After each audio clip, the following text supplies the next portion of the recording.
This is not the Bracket Blitz, although the set may look very similar. Is in the middle will tell you otherwise. This is In the Huddle Yeah. for week number 12, what we call the Yeah. Playoff and Bowl Recap Show. And I'm Frank Rossi, Mhm. that's James Baker. And James, I think we just added it all up before we started recording this. 23 teams in the East region were Mhm. involved in some kind of postseason action, which is the most by far compared to any other Yeah. region because we have a lot of bowl games and other regions don't. You might have a little involvement from another region in the Pac-Mac or the Pac-Mac games that we had. The Actually, no, the CCC match. CC-Mac. Excuse me, Right. CC-Mac games. Yeah. I always want to call them the Pac-Mac games, and I think it would be great rhyming, but they never put The those together. Pac-Man. Yeah, exactly. But we have that situation. We have some Centennial Conference involvement in the ECAC Bowls, but that only took about 4 teams out of the equation, out of the 27 teams that were either in the playoffs or in these bowl games. So let's start first, I think, with the playoff games, the NCAA playoff games. I think that would be a good place to Yeah. start to talk about the East Region Sure. quadrant plus Frostburg. Let's start with Yeah. Frostburg because I think that was the most interesting result out of this batch. I Yeah. think we both Yeah. picked it, but I don't think we saw it like this. No, we thought it would be a much more competitive, closer game, and we were, obviously just blown away and made instant fans of Coach Fitzgerald when we spoke to him on our playoff preview show. Um, Kind of doesn't surprise me that they went in and performed like as he was so confident, so articulate, so locked in. And man, there were some crazy plays in this one, including I think something that could have been a Sports Center top 10 type of play. And man, you got to give it to the Bobcats. They came in and took care of business and won going away.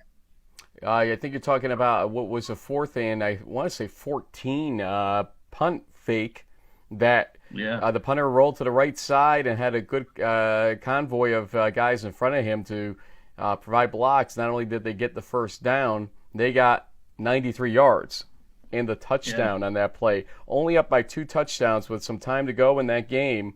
Wittenberg was starting to get some traction underneath them, and I think he felt this need to stop that traction. But if they had failed on that situation, Wittenberg would have gotten the ball back in the red zone and yeah. with a chance to take it to a one possession game with a lot of time left.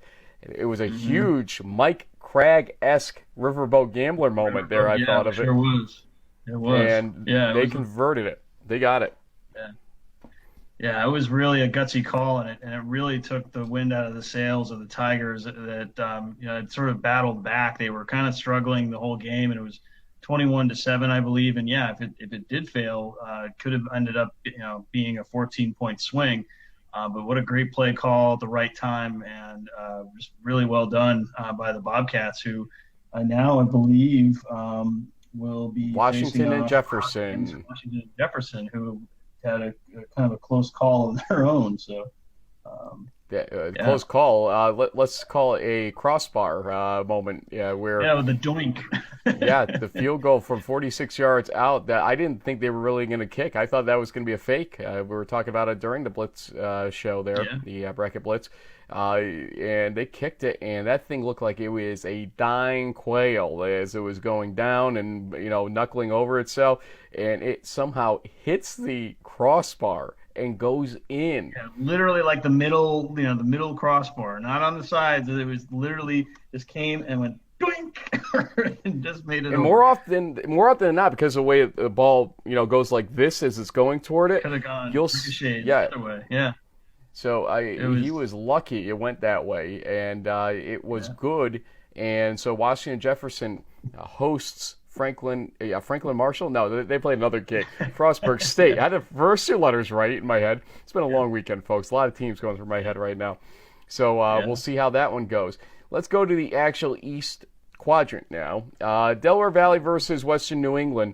You called my attention to the fact that despite Delaware Valley being up 14-0 late in the first half, it looked like Western New England had a chance to take that thing to 14-7 possibly. Anthony yeah, Service was around the 40-yard line, ran the ball a good, I want to say 20 yards in one play to the 6-yard line of Delaware Valley, but it was intercepted in the end zone not the best of choices with about 20 seconds left in that half. They had enough time, I think, to try some shorter type passes, but he went to the back of the end zone and it was taken away. As I predicted, Western New England hung in there for a while, but then it just kind of had the doors blown open in that game. Final score of it was, I want to say 35-0, but correct me if I'm wrong in that. 35-0 was right. Yep. Mm-hmm. But yeah, it was a very competitive first half. The Bears were, they actually, forced a number of Aggies punts early on, and their defense held in there against an offense that's put up a lot of points throughout the season. And, even though they ended up getting shut out, they had their chances to score on one of the better defenses in the East region. It's just one of those things where I think the overall athleticism of the Aggies probably, and a couple of these close calls, maybe some frustrations, from the Bears kind of caught up to them in the second half. But great season by them, inaugural CCC champions. And, once again, for the third or fourth year in a row, they've gone to the playoffs and competed well. Yeah, absolutely. But it's the hump they want to get over, not just the first round, but second round win they wanted to achieve with that senior crux still there. Unfortunately, they just could not get through. They had a tough draw. You lose 2 games early in the season, it's going to be held against you to a certain degree. But we'll talk about a team that lost 2 games in the regular season and had an interesting battle in a moment. But first, let's go. Yeah. We'll work our way down that quadrant. Kudos to Anthony Service and Company. Got to talk to Anthony again on Tuesday night or Wednesday night, excuse me, and also Coach Emery. That's a team that will be back. They may have to retool because Service is a very unique player as quarterback. We'll see what happens going forward. Curry and Salve Regina will try to give them a real challenge in future years, but their season done. Delaware Valley, definitely a stalwart, a tough team. They're number 1 in this region for a reason or multiple reasons. Their defense does show up again, and we said that's probably the crux of the team. I mean, they beat Widener on pure defense, I want to say. They scored on defense and everything else. I think they had a safety as well or 2 in that game. Delaware Valley is going to be a tough team to knock out. And interestingly enough, Delaware Valley next faces a team that Western New England had beaten earlier in the season. And so this doesn't necessarily play out well on paper when you look at it. But this does look horrible on the paper called the balance sheet of the NCAA coming up because Husson shocks Springfield. It was a 9-point lead at one point late in that game. Springfield looked like they were going to come roaring back, and the Pride throw an interception. It was on a tipped ball, and it looked like a close call, but the reverse angle that we got in as a Play of the Week candidate from D3Football.com showed us that, indeed, it was a clean interception and called correctly. So they were able to run out the clock, and the final score in that game ended up being 23-21. 23-21. As I look down here, you've got it right. You got to memorize. Look at you with these numbers today, just rolling. Hey. But the Pride, disappointing end to the season, no doubt about it. But the person that we kept talking about in that game, the player that we asked Springfield about, all the Springfield players about, John Smith, how do you stop him? And the answer is he's not easily stoppable. 43 carries, 164 yards, and 2 touchdowns. Although you got to look at Jordan Wilcox, 22 carries, 111 yards, 2 touchdowns. So you had 2 workhorses on each side in that game. But in the end, it was John Smith's crew that wins. Yeah, and as much credit as John Smith deserves as the leading rusher in the nation, he's now over 2,000 yards on the season. I think he has something like crazy, like 30-something touchdowns or whatever it is. In reality, it was kind of the Husson's Eagles defense that really won the game. They kept Springfield bottled up. I think they only had about 88 or 90 yards in the first half. They really took the Pride out of their game plan and really bottled them up. And that's why you saw, once they fell behind, Jake Eglantine and company had to try to throw the ball a few times because they needed to play a little catch up. The Pride defense hung in there, and there were some big run plays that Hunter Belzo and company had. but in the end, it was a little too late. Kind of the slow first half and the struggles that they had there early on. There was a few turnovers as well that I'm sure the Pride would like to get back. But, credit to Hassan. No one picked them, including us. I think nobody thought that they would have won that game, including the NCAA, who now maybe has to hope on the fact that Bangor is 525 miles, so just barely over the limit, that maybe they'll take a bus instead of a charter flight. But I don't know if there's any guarantees on that. Well, it's not charter. Charters only go, I think, at 1,000 miles or something like that. There's actual commercial, whatever. Yeah. But there's the problem. Yeah. Commercially, they're gonna have to bus them to Logan, I guess. I mean, how else would you fly them there? I'm guessing that they'll probably bus them, but you never know. Well, we may find out. Actually, we may talk to somebody from there later in the week. Stay tuned to what we do show-wise this week. We haven't really thought it through fully yet. Hey, this is new ground for us too, folks. So we're getting used to this too. One thing, though, I think you may have alluded to, about 28 seconds short of 40 minutes of possession time for Hassan in that game. That's one way to beat him with ball control. Yeah. John Smith kept getting first downs on the run on those 40-plus carries. 43 carries total, 164 yards. So great job by Hassan. Hey, we weren't shocked by this. We were surprised maybe a little bit because we thought Springfield had enough, counterpunch on something like that. But it wasn't to be at the end of the day. And so congratulations to Hassan on the win, and good luck against Delaware Valley. Brockport. Probably put up the number of the week, I believe. I'm just looking down the list here. 66 against Plymouth State, 0. But this was like the early and often show. I think we went to this game once, very briefly on the Bracket Blitz, because why would you go back to it when it's 38-0 at halftime? Yeah, and really, it was kind of the late part of the first quarter where the dominoes started to fall.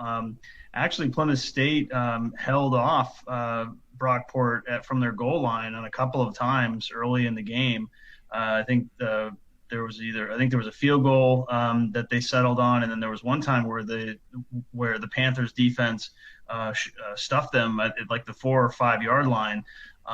But after that, Joe Germinario and company started to catch their stride, and it was touchdown pass after touchdown pass. Joe, I think, ran one in as well, and then everything just started going Brockport's way. And like you said, it was 33-0 or something at the half. It turned into 52-0, eventually 66. So 9 touchdowns to 0.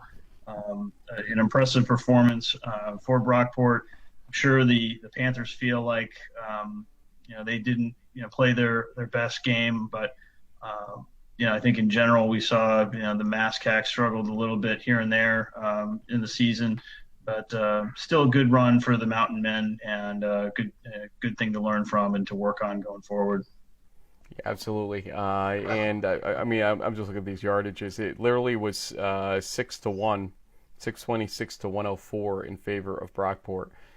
That's incredible. And again, we wondered if Germinario couldn't go.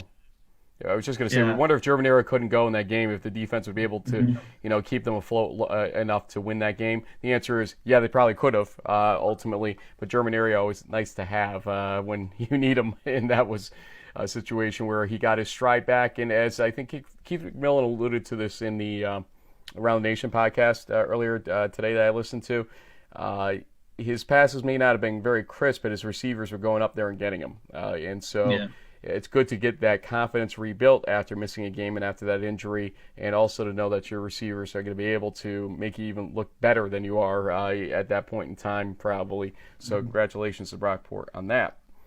You were about to say something. I cut you off. I'm sorry. Well, I think, like I said in our preview show, the 3-3 stack defense is going to be difficult for all these teams in this pod to plan against. And although Del Val is the number 1 seed, there is a part of me that thinks, I don't want to put too much stock in a 66-0 win over Plymouth, but Brockport very well could be the best team in this pod, because when you look at some of the results from Saturday on some other MAC teams, And the fact that Wesley had a little bit of a slow start again. This Brockport team may be the best of the bunch, but time will tell. They're going to have to host and take on a pretty tough Wolverines team if they want a shot at Del Val, potentially, depending on how it goes with Husson. Speaking of Wesley, hi, Coach Trass. Apparently, Hey, at least somebody's listening out there, Frank. Apparently, because I don't know where else I would have said it last week. I was rereading my own stuff on d3football.com. I don't think I said it there unless I missed it. Yeah, I was pretty sure I brought on the up show. this. I brought up the second half team thing again, and talked about it in some interviews with the RPI guys. Maybe that's where he saw it. But That was it. guess what? He sort of got asked a question about this by Jason Bowen, our friend at Wesley, and let's look at the result. Talk to me a little bit about being a second half football team. It seems over the last few weeks you guys have really been able to kick it in gear in the second half. Has that been adjustments or just... That's our friend Frank Rossi. Keeps saying we're a second half team. Wait till I see him. No, we're not trying to be a second half team. We're trying to play 60 minutes of football. But I think that we dug ourselves a little bit of a hole here today, and I was real proud of how our kids did play in the second half to win this game. Coach, look, okay. At least he called you a friend. He could have been like, "Oh, not that Rossi." Yeah. That jerk Frank Rossi, who I'm sure some coaches around this region do think that, and hey, I can't blame him necessarily. But no, Coach Drass rhymes with class, and he is all that, and we do appreciate his friendship. We really do. Coach, look, I think I generally allude to it as a slow start because in the Kane game you scored 22 in the second quarter, so you were still a first half team in that game. But look, there are plenty of instances this year that I can name where they struggled in the first half offensively. Offensively, what didn't seem to be the big problem in Saturday's game against RPI. It was 17-17 at halftime. The defense was having trouble. RPI was up 17. At halftime. I made that mistake too because I was on Twitter in that game and Christian Kapp actually booted a 35-yard field goal with like time running out. You're right. It was a really smooth move by Coach Cernia. They just got the ball. They ran a couple of plays and he's a strong enough leg kicker, kind of like his predecessor Andrew Franks, where they're like, hey, we can get inside the 40-yard line. We're going to kick the ball. And so I initially thought I saw I think Sean Green, one of the Wesley play-by-play guys, and he had it at 20-17. I'm like, no, it was 17-17. He's like, no, actually there was a field goal before the end of the half. Like, oh, okay, I stand corrected. Yep, I apologize. We missed that too on the Bracket Blitz show. I think we assumed it was 17-17 going in. But here's something that did happen that was key.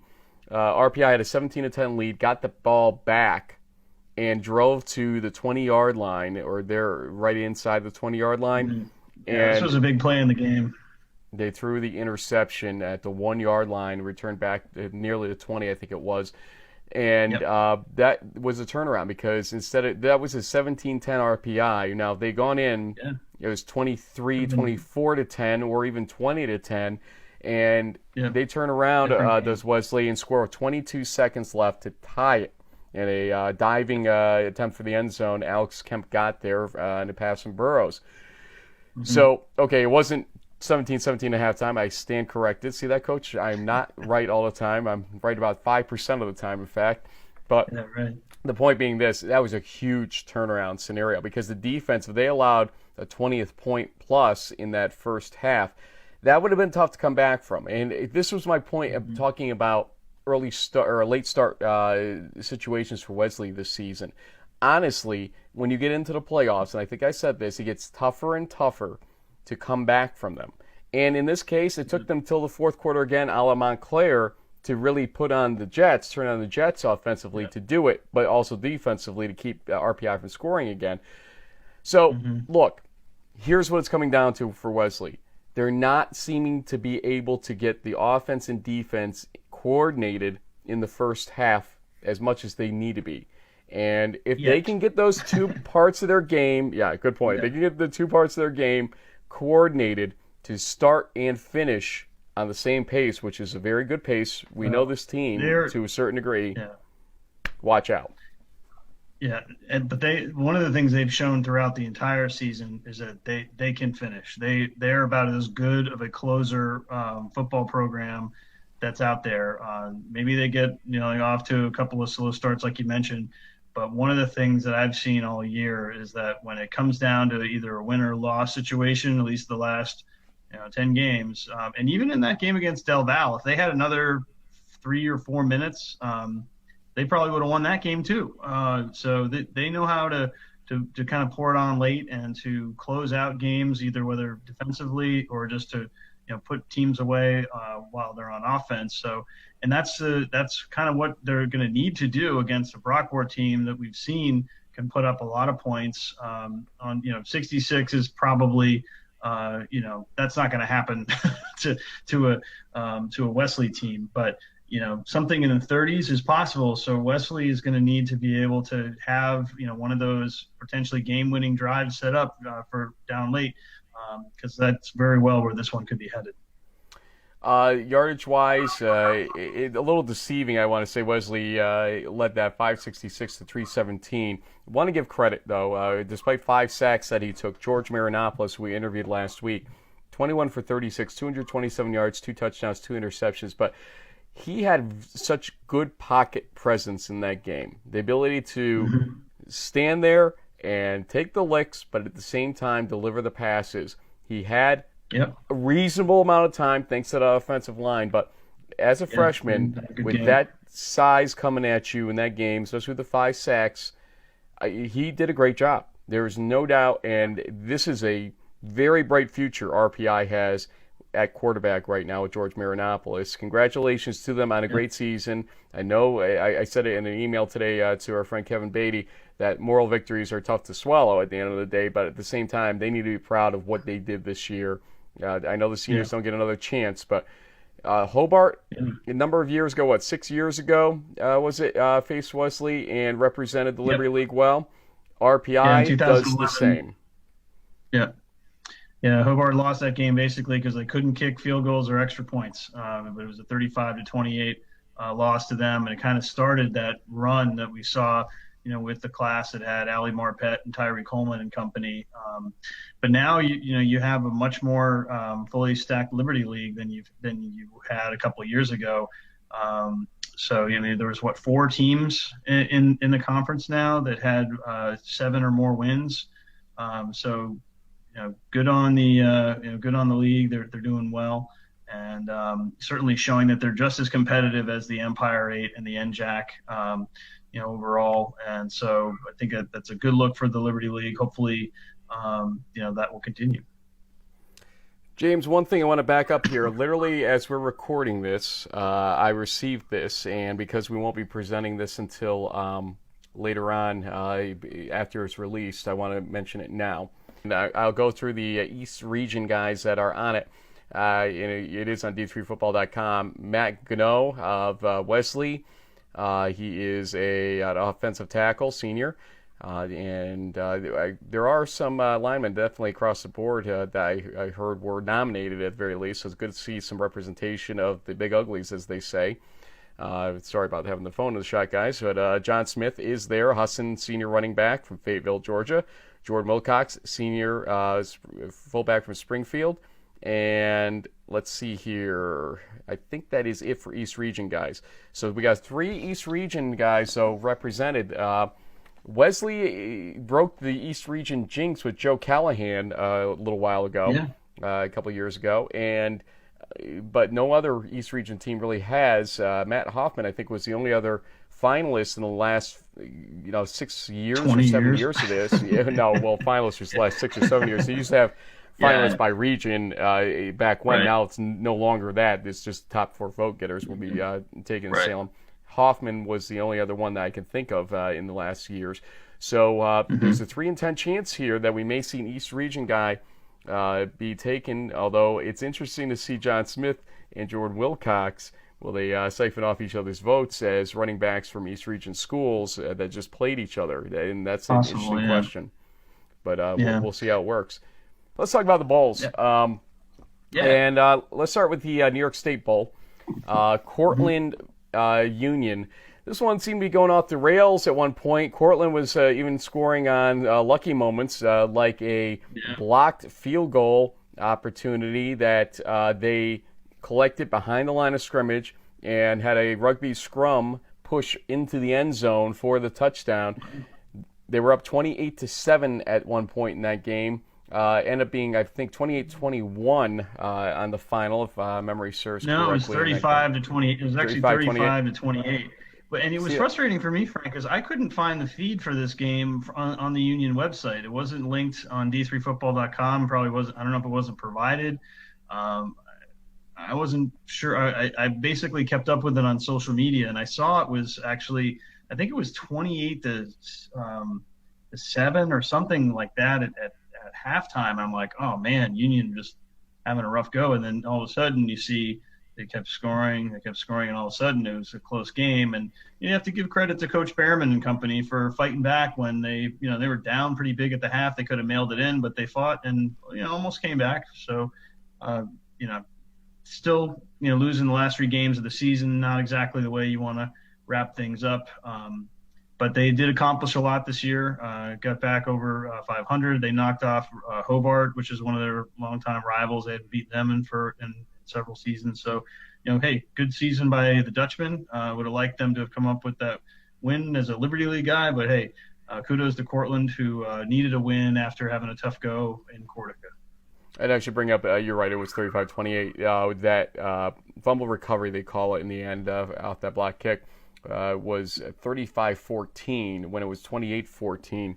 So you can see the importance that play made, because only 10:40 left at fourth quarter. Union scores twice more after that point. They could have tied the game technically if that had not happened. Instead, it's a 7-point win by Cortland. Yeah, the Dutchman's defense basically pitched a shutout in the second half. Look at the numbers here. Union outgained them. Union outgained them 440-390. And it's kind of funny. Union wins games they don't out yardage the opponent in frequently this season, and then they lose. It's strange. I can't figure that one out for the life of me. But hey, if it's working? It didn't work quite on Saturday, but. Let's look at the ECAC Bowls. I said Saturday. Let's go to Friday first. I think that was the Chapman Bowl. Was that Friday night? That's right. That was Buffalo State Clayton Merchant Chapman Marine Bowl. That's right, down in the University of Delaware. And our friends from the United States Merchant Marine Academy, their first postseason game since 2003, I think. And they took on Buff State. And it was kind of like we thought, a bit of a track meet. But ultimately, the Mariners triple option won the day, and Coach Toop and company got the Chapman Bowl trophy. Congratulations, Coach Toop. And let's go to the interview that he did with the PAC Network, courtesy of them. Thank you, guys, for allowing us to run this. Ben Horner was talking to him after the game. Coach, we talked at halftime. What was one thing that your team had to do to remain successful in the second half? And judging by that scoreboard, you guys did a very good job across the board today. What can you say about your team's performance? It's just who we are. It's the definition of these kids. There's no quit. We're undersized. We're not real big. We're not real fast. But show me a team in America at any level that's got a bigger heart and that's tougher than our kids. And I'll challenge you to find one. Now, for this team, this was a return to the postseason for the first time in quite some time. To come away with a win, what does that mean for you and your program, thinking on a little bit of a larger scale here? Well, it's been a long time coming. It's always been a goal. And, we were honored to be invited. And we said, guys, we're not happy just going down there. We want to go down there and win, because that's what it's about. It's about winning in these games. And we were fortunate to make enough plays tonight and come out with a big W. Coach, hopefully it was a good experience for you and your group. Congratulations on the win. Safe travels back. That was Coach Mike Toop with Ben Horner of the PAC Network, and great job by them broadcasting those games on the ECAC Network. So Coach was obviously happy. We are proud of the job that team did. We are old Liberty League guys. They were formerly of the Liberty League. We've gone through a lot with them along the way, and so there is a little bit of a rooting interest there always that we have. But nothing against Jerry Boyce's team. I felt at times in this game like Buffalo State was a little dejected about their season. It wasn't necessarily as pumped up as you would hope they would be, but I think there came a point in that game where that turned. They started getting their emotion to the right level, but they had dug themselves a hole, or Merchant Marine had done enough to get a great lead in that game. It didn't get any closer than, I believe, 11 points at one point, but Merchant Marine kept responding to open up that lead, and there you go. Ultimately, they win that game by a nice margin. It's a quality win, no matter how you slice it for them. 35-20, 15-point win against an Empire 8 team.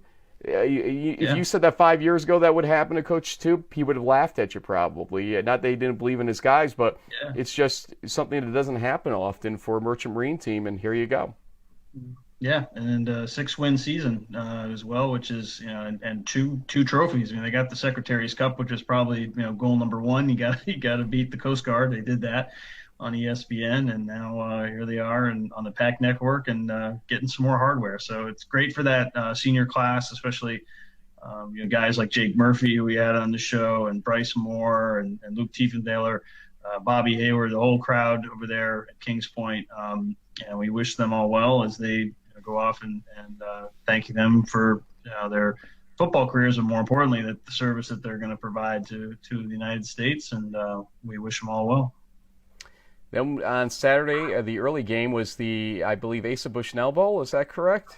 The Bushnell, yes, Muhlenberg against Carnegie Mellon, and it was a pretty good weekend for the CC Centennial Conference.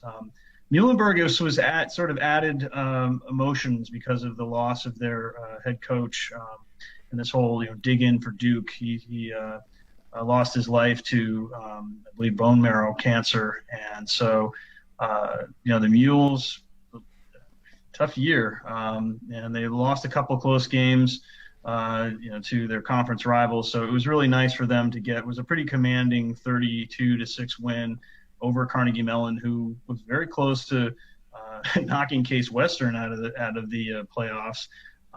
And so a great way to end what was kind of a tragic season for them with a bowl win, and to send the seniors out on a positive note. And there was some commentary afterwards about how a lot of them were kind of looking up and knowing that coach was looking down on them and happy. So it's a nice end to what was a kind of a bittersweet story.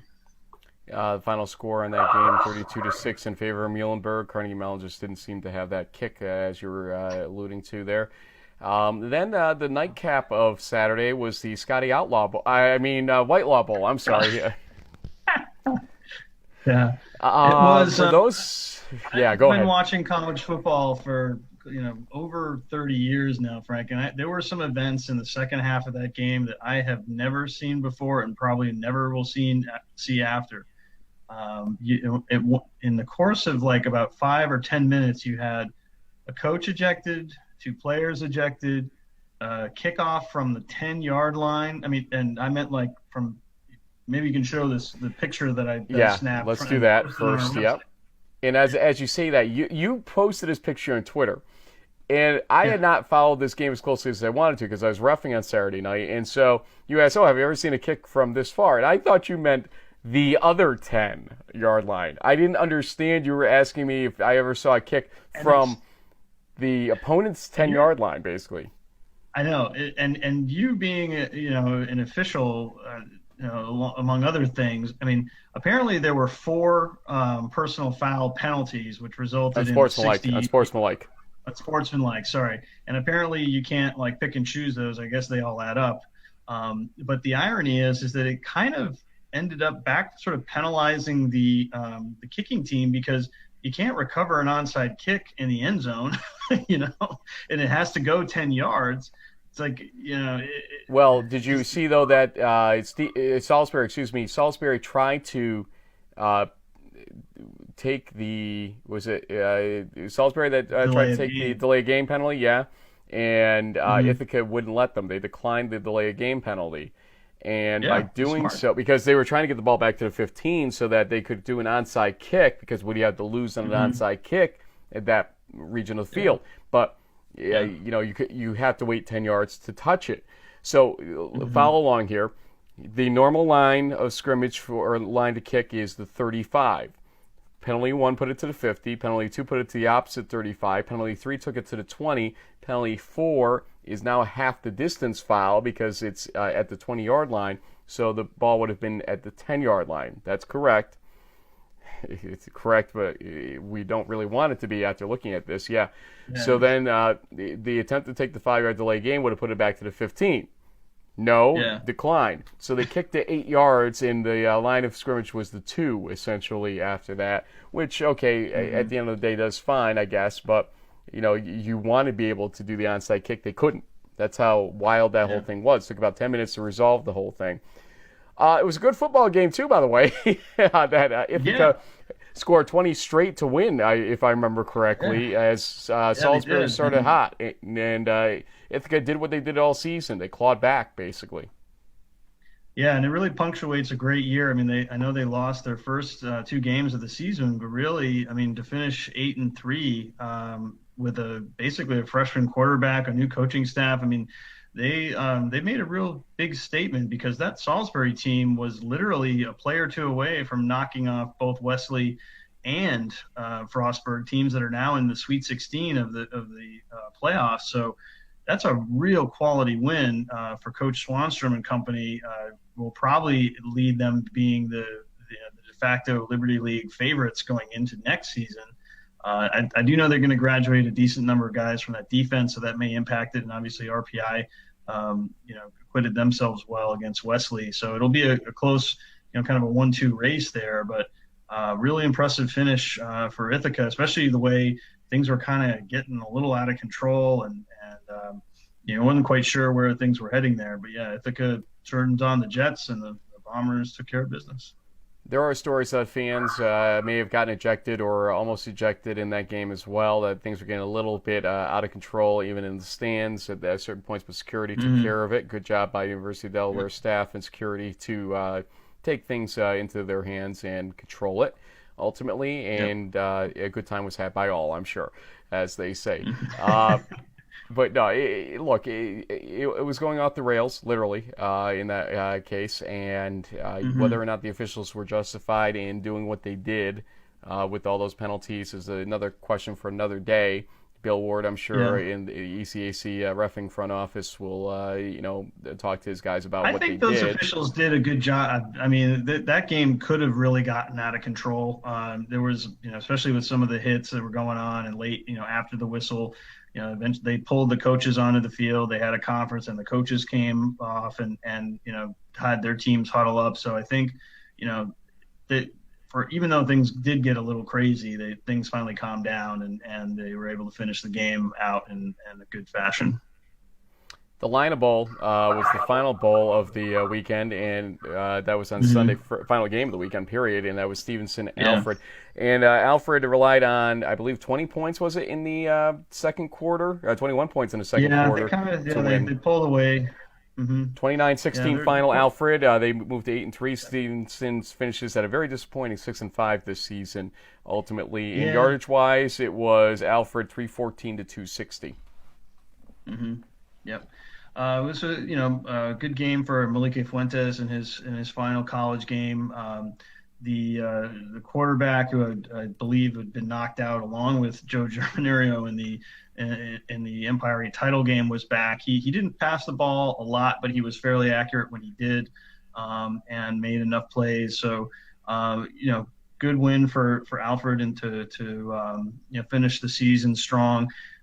Tough weekend for the MAC, other than Del Val. They went 0-3 in all the other bowl games. There were a couple between the CC and the MAC, and the MAC was effectively shut out. And so, earlier when I was alluding to, is Brockport the best team in the conference? Maybe. Most of Del Val's wins were against those MAC teams who did not really play that well this past weekend.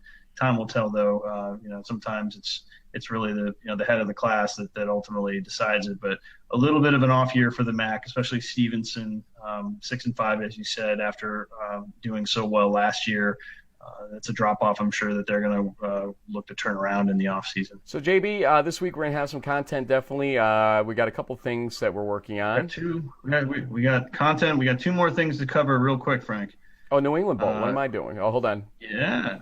Framingham State defeats Curry 48-14. That was a game where I thought Framingham was going to win by a touchdown. They put on the Jets. Karan Wright had a couple receiving touchdowns. Their quarterback Wojciechowski, I think, or Wojcinski, sorry. Wojcinski. He had 5 passing touchdowns. He'll probably get some East region or all region consideration based on his season. He's played very well throughout the year, leading the Rams to 10 wins now with the bowl win. Narrow loss in overtime to Plymouth State. I kind of wonder if Framingham would have given Brockport a better game, honestly, but that's neither here nor there. The nightcap, though, is kind of a special one, though. As we said, we're old Liberty League guys, and WPI had been in our league, and we're friends with Coach Rob and Rusty Egan and company over there in Worcester, Mass, dude. And they accomplished a pretty great year for them. 9 wins, their first postseason appearance, I think 128 seasons. A soaking wet, freezing rain, wind blowing sideways, 17-3 win over SUNY Maritime, giving them only their second loss on the season. And just a great performance by the Engineers, and a great season for Coach Rob to build off of. And I know they're really excited about what's going on, and it wasn't a pretty game. It was pretty ugly with the weather, but hey, 9-2 season, a postseason bowl game win that they haven't had yet, and so hey, congrats to them, and I'm sure they'll be once again in the mix in the new MAC come 2018. You know what I'd like to do this week, if we can pull it off, we'll put it out there right now. Let's try to get Coach Raymond from Williams. Yeah, because we sort of neglected their huge come from behind win against Amherst a couple Saturdays ago to really cap off a great turnaround season for Williams. And Coach Robertson from the WPI, who's an old friend of the show that we haven't got a chance to talk to. And we've not overlooked, but we just haven't had the right opportunities in their 9-2 season to talk to him. These are old Liberty League guys that we would love to have join us this week, and we'll also talk playoff football throughout the week as well. So we're going to have a lot of content this week, even though we're running out of teams to talk about. We're still going to have a lot to do here. We have 5 teams still alive, and again, in case you missed it, it is going to be Delaware Valley hosting Husson, and it's going to be Brockport hosting Wesley this weekend. That's a big game. And then Frostburg State visiting Washington and Jefferson, another big game. All 3 games are going to be good games, I think, although Husson's obviously a big underdog in that Del Val game. We'll see what happens there. JB, let's call this quits for now, but like we said, stay tuned throughout the week. We're going to have a lot more to talk about. Congratulations to the Gagliardi semifinalists from this region. There's a fan vote up at d3football.com. Go vote for your favorites from the East region especially. We'll play favorites for at least a few more days here on that one before I have to turn into the national correspondent here for d3football.com. Yes. All right.